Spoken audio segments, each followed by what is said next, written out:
The last thing my father ever said to me was, "Be strong." Then he walked out the door. I was 10 years old. I remember standing at the window, watching his car disappear down the street, thinking he'd be back. Adults leave all the time, right? They always come back, but he didn't. Days turned into weeks, weeks turned into years, and eventually, I stopped waiting. My mom never talked about him, not in anger, not in sadness, just silence, and sometimes silence hurts more than the truth. We struggled after he left. Bills stacked up.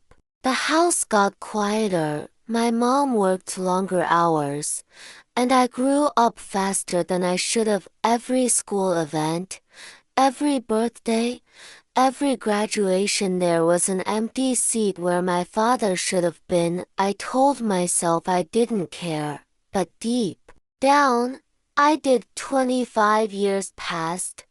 I built a life without him, a job, a small apartment, a routine that didn't include disappointment. Then one night, there was a knock at my door. I almost didn't answer, but something told me to. When I opened it, I froze. There he was, older, thinner, grayer, but it was him, my father. He looked at me like he was seeing a ghost. "I didn't think you'd open the door," he said quietly. I didn't hug him. I didn't yell. I just stared. "Why are you here?" I asked. He took a deep breath. "I don't have much time," he said. Those words hit harder than I expected. We sat in silence for a moment before he spoke again. "I didn't leave because I didn't love you," he said. "I left because I was scared." That sentence broke something inside me. Scared of what? Responsibility? Being a father? He explained that he'd been drowning in debt, addiction, and shame. He believed we'd be better off without him. So he disappeared, started over, or at least, he tried to. "I watched you from a distance," he said. That made my blood boil. "You watched me?" I snapped. "While I grew up without you?" Tears filled his eyes. "I never stopped loving you," he whispered. I wanted to scream, but instead, I asked the question I'd carried for 25 years. "Why now?" He hesitated, then he said the truth. "I'm sick, terminal, months, maybe less." The room felt smaller. Suddenly, all the anger I'd stored away had nowhere to go. He wasn't asking for forgiveness. He wasn't asking to move in.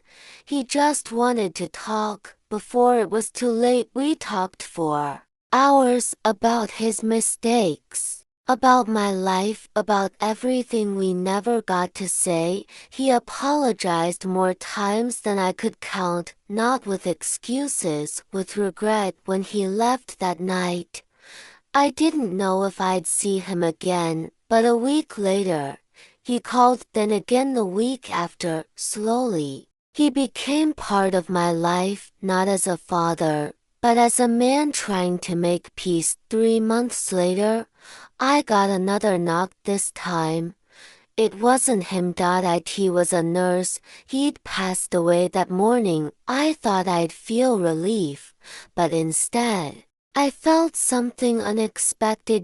Closure. At his funeral, there were only 5 people. No grand speeches. No dramatic moments. Just quiet understanding. After the service, a woman approached me. She handed me an envelope. "He wanted you to have this," she said. Inside was a letter. In his handwriting. "I know I don't deserve forgiveness, but thank you for giving me something I never thought I'd have again. Time with my child." I cried for the first time in years, not because he left, but because he came back. Sometimes People don't return to fix the past, they return to make peace with it, and sometimes, that's enough.